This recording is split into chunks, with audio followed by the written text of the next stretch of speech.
How We Became Racist, a presentation that speaks for itself that nonetheless may surprise some viewers.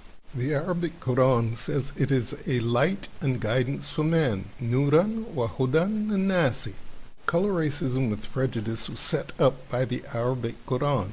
Muslims extracted racism from its teachings. The light of the Arabic Qur'an illuminated the way. Quote, racism springs from the lie that certain human beings are less than fully human. It's a self-centered falsehood that corrupts our minds into believing we are right to treat others as we would not want to be treated. Unquote. Whites, blacks, and the world have Islam and Muslims to thank for giving life to an idea that, similar to slavery, has brought much human suffering and bloodshed. The following three Imams help us to understand that: Abu Bakr Muhammad ibn Zakaria Razi in the 9th century, Nasir ad-Din at-Tusi in the 13th century, and Abdurrahman ibn Khaldun, who died in the 15th century. The historical record of Islam reveals that Islam's leaders, imams, and scholars were convinced and taught others that blacks were animals less than fully human. Nasir ad-Din at-Tusi died in 1274. He was a confirmed genius. He was also a confirmed racist. He said this: the Negro does not differ from an animal in anything except the fact that his hands have been lifted from the earth. Many have seen that the ape is more capable of being trained than the Negro and more intelligent. Unquote.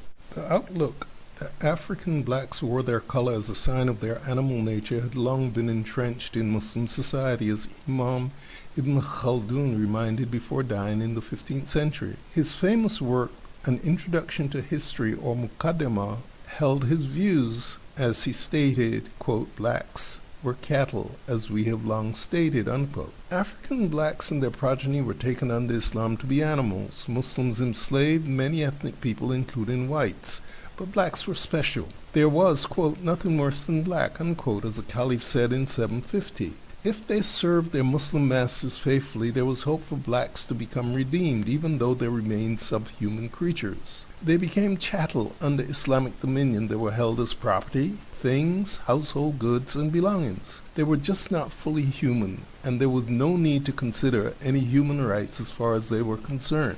The now famous 1948 United Nations Declaration of Human Rights is frequently cited today by Muslims worldwide. Its goals are projected in an unhistorical manner back in time as goals that were valued under Islam. But looking at humankind and humanity under the Arabic Qur'an tells a different tale. The Arabic Qur'an places some but little value on this life we live and have. Freedom to act and free will are not highly regarded. The hereafter, or death, is the goal to seek. Surah 2, 94-95 tells of a test of sincerity and faith. It says, quote, seek death if you are sincere, unquote. Fatamannu al-maut in kuntum sadiqina. Those who are not sincere, not seeking death, quote, they will never seek death, unquote.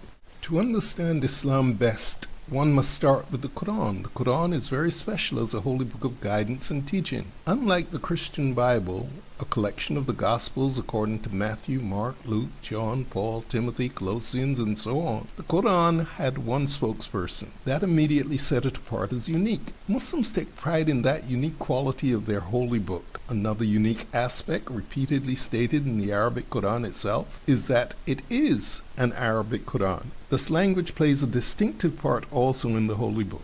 Islamic interactions with blacks from the 7th century onward were predominantly negative and injurious. As the dominant system, long before any white European visited the interior of Africa, Islam successfully imposed its belief system on parts of Africa. As a result, Africa still has significant Muslim adherents to this day. This happened despite a Qur'an-extracted contempt for blacks. It led also to their revilement, to insults, and a stripping of their humanity, calling them animals, using insights from the Qur'an. West African Tidiane Ndiaye expressed historical fact and truth. The Arabs and North Africans were racist. They despised black people. In Islam's early days, Muslims were as prejudiced against whites as they were against blacks. Human rights, freedom, and equality are ideals that were never championed by Islam. Today's Muslims seek to rewrite facts and history. An October 31, 2016 article said this, quote, "The Dallas Islamic Circle of North America, Dallas, recently launched an outreach campaign to convey the true message of Islam in response to the 2016 presidential election campaign. ICNA put up 12 billboards last week along major Dallas to Fort Worth highways with the message, hashtag, you deserve to know. Islam equals racial equality. ICNA wants to stress that racism has no place in Islam." End quote. The upcoming summary lays out what happened before whites took up color racism. Whites to this day are credited and blamed for creating color racism. ICNA subtly wants to keep that lie alive, but the Arabic Qur'an lay color racism's foundation. It was Islamic religious doctrine. History shows how whites outlawed and abolished slavery, but to their detriment they also expanded color racism. They built tragically upon what Muslims had begun. Islam is not a race, but it held the key that unlocked racial prejudice. In summary of the origins of color racism was not born and delivered by Westerners or by European colonialists or imperialists. Most people believe this, and Muslims love to trumpet it. Color racism is neither the bastard child of the West nor any other religious system. It is the rightful child of the Islamic belief system. The Arabic Qur'an shed a spotlight on, quote, differences in color and language, unquote, in Surah 30:22. That teaching was delivered in Anno Domini 614. Surah 30:22, as a result, prepared the Islamic bed for the birth of color racism and color prejudice. Color racism came delivered by religion and remains a child of Islam. The child grew. In time, its rightful parent hid the idea's origins. The idea thrived by being taken in by others. The idea was nourished using propaganda. It has been ably fostered by others. Color racism has grown to become an evil, injurious monster. The evidence of its rightful parent remains embedded, however, in the Muslim holy book, the Arabic Qur'an. The Arabic Qur'an is available as a useful software study tool from the Zeka project. Anything said here about the Arabic Qur'an can be checked and should be. Zeka runs on Windows and Linux operating systems. There are several translation plugins. Zeka has a good Arabic root search function. A search for color in the Arabic lawn returns 9 hits. Surah 3118 is absent. A search for the English translated word color, C-O-L-O-U-R, as the British spell it, also results with Surah 3118 not showing. This may just be an oversight or design flaw in the software. However, this omission in Zeka also definitely stands out when one considers the wide variances from the Arabic in translations that can be seen on Tanzil.net. Continuing in summary.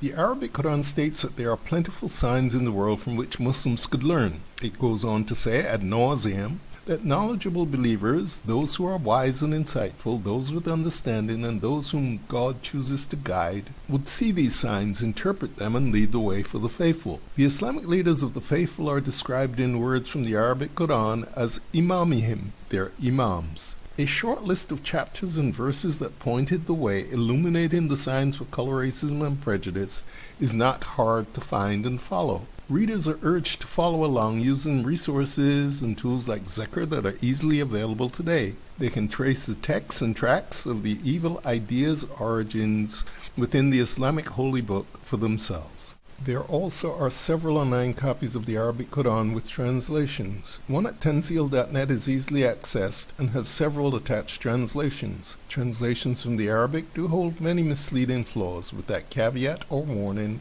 let's begin. Surah 30:22 and Surah 35:28 emphasize the importance of the signs in color. Surah 51:20-21 says, take a look at the color in yourselves for the signs found in you. Surah 57:22 teaches that God predestined and prejudged. That prejudgment taught in the Arabic Qur'an is prejudice. Surah 3:6 explains that God who prejudges creation and its creatures colors you in the womb. Muslims, using the Arabic Qur'an, held the womb to be the birthplace of God's revealed prejudice and the color racism that flowed from it. Surah 2:138 teaches that God baptizes.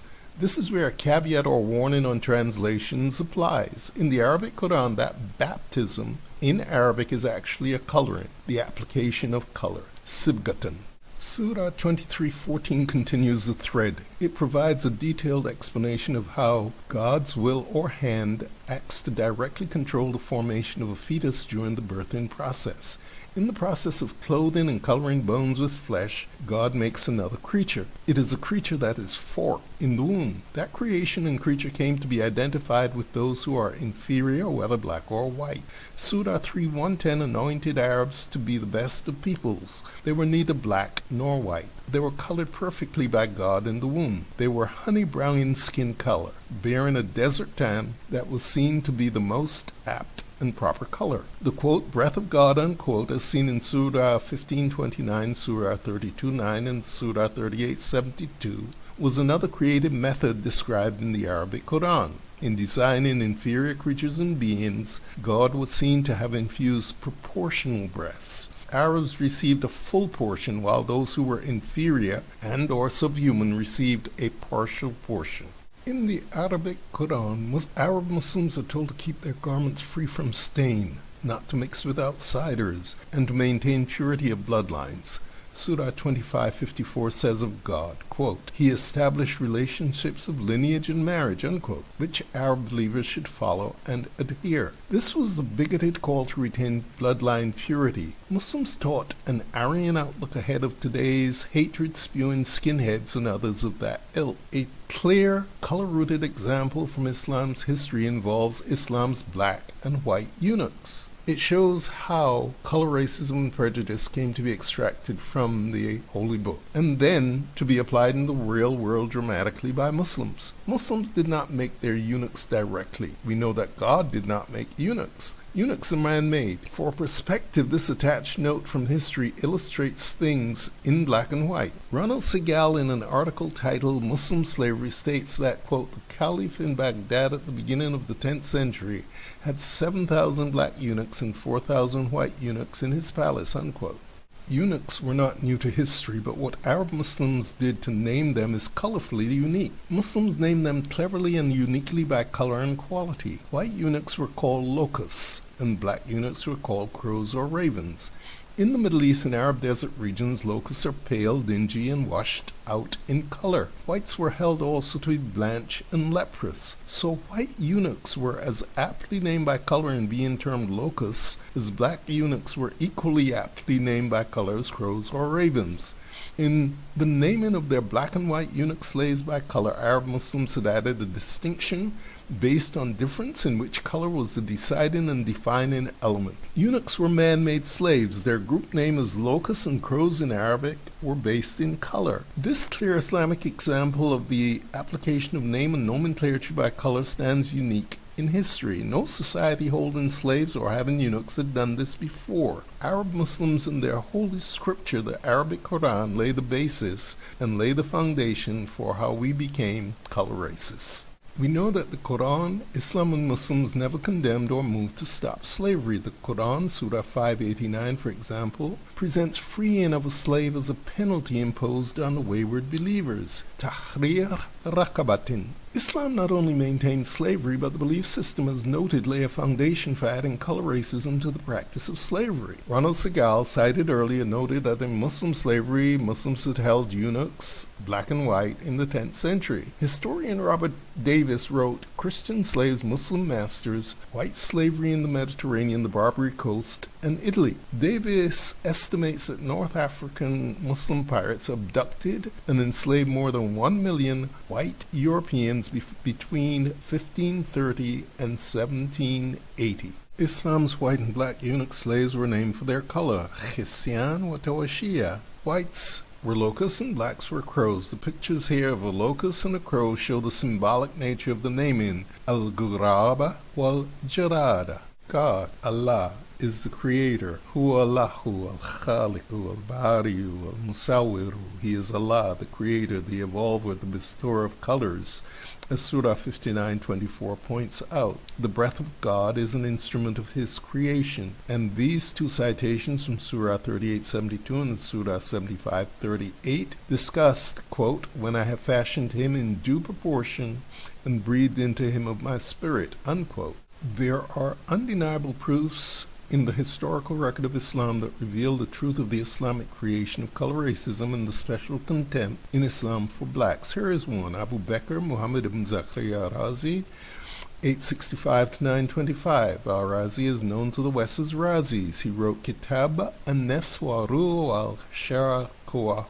In it, Al-Razi discusses the breath of God as a vehicle for the creation of man and animals. His exact words in Arabic were that blacks were, quote, overpowered by animalism and devoid of humanity, unquote. This was because Allah had withheld a full portion of his breath in creating blacks, making them subhuman. Evidence from the Qur'an and from Islamic luminaries throughout Islam's history does more to gainsay and challenge the, quote, undoubtedly spurious, unquote, claim in the following summary. Bernard Lewis in Race and Slavery in the Middle East provides sufficient evidence, once analyzed properly, that vouchsafes the validity of the Islamic bigoted racist outlook Islamic leaders extracted using the signs, or ayat, revealed in the Qur'an. Quote, according to one undoubtedly spurious tradition, the Prophet said, be careful in choosing mates for your offspring, and beware of marrying the Zanji, for he is a distorted creature, unquote. Another similar tradition quotes the Prophet as forbidding intermarriage with blacks, with the words, quote, do not bring black into your pedigree, unquote. The same idea is expressed in a verse cited by Masudi, quote, do not intermarry with the sons of Ham, for they are distorted among God's creatures, unquote.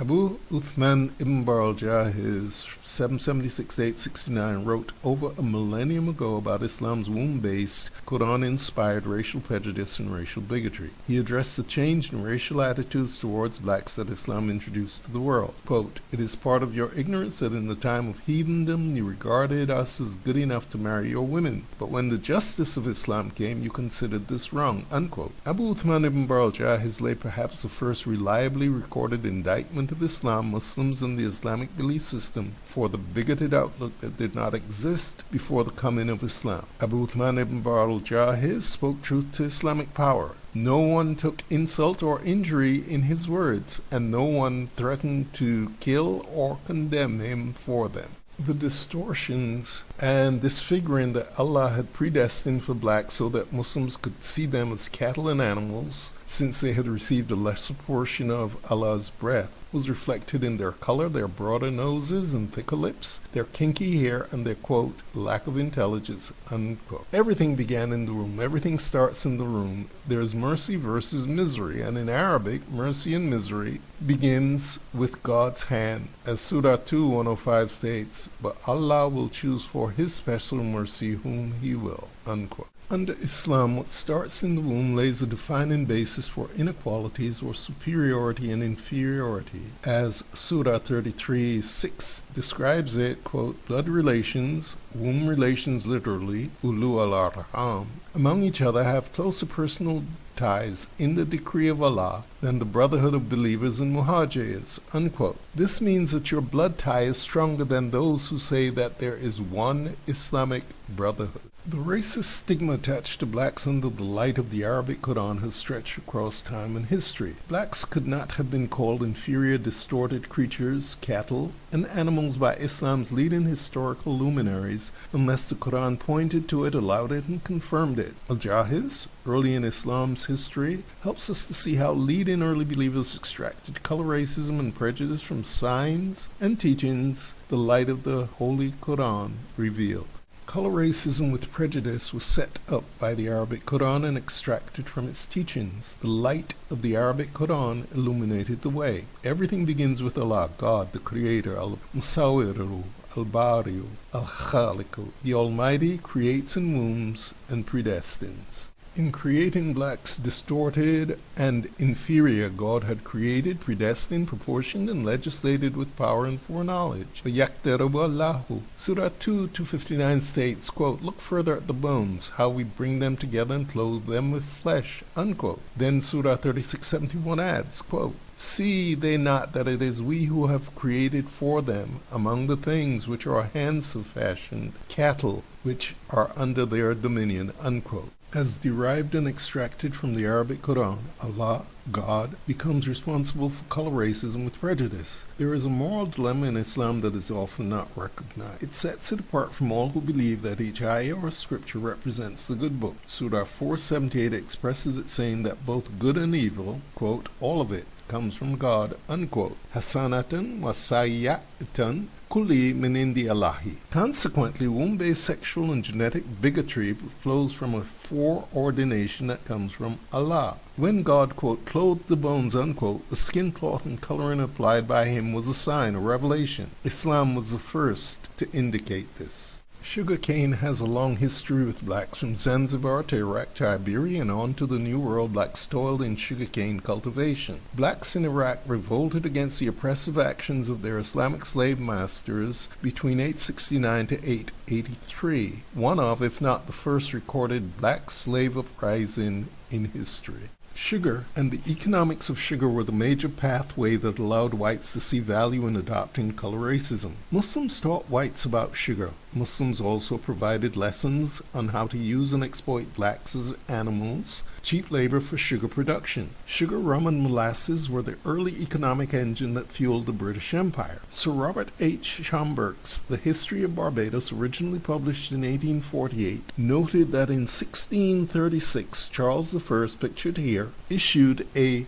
law authorizing the sale of Indians and Negroes for life. This law seems to be the first Western statute of its kind that instituted lifetime slavery based on race and color. This contributed to whites becoming the scapegoats they have been for Muslims through many, many years at this point. But, on the record, color racism with prejudice clearly, factually, and truly began with Islam. The Qur'an lit and paved the way for the cancerous idea of color racism to spread. Whites merely expanded color racism's hold, but they did not start it. In 869, the Caliph in Baghdad and other Muslims in Iraq were using white and black slaves to grow sugar cane. In 869, the blacks, all from East Africa, as mentioned earlier, called Zanj in Arabic, launched a 14-year uprising against their oppression. The uprising ended with Muhallabi, the black leader of the Zanj, being decapitated on September 23, 883. The Caliph fell on his knees with thanks to God. That was the late 9th century. You can read the English translation of the 10th century Arabic write-up of the Revolt of the Zanj in Theodore Noldeke's Sketches from Eastern History. 1,000 years later, in the 19th century, Scottish philosopher David Hume can be cited as a spokesperson to show how the Islamic legacy around color racism had wended its way west and into whites. Philosopher David Hume would write, quote, I am apt to suspect the Negroes and in general all other species of men to be naturally inferior to the whites. There never was any civilized nation of any other complexion than white, nor even any individual eminent in action or speculation, unquote. It remains curious here how Hume, a Western thinker of note, was overlooking the debt Western society owed to Islamic civilization. Muslims had preserved lost texts of Western philosophy and knowledge. They were handed back with alterations and changes that proved to be less than positive in several instances. This fact is still underappreciated by Westerners. Islamic teachings regarding color, race, and prejudice is one of those standout instances. We have become racist thanks to Islam. Color Racism in Islam series of books seen here and others below document the origins of color racism and the various aspects that show how, when, where, why, and with whom the idea began.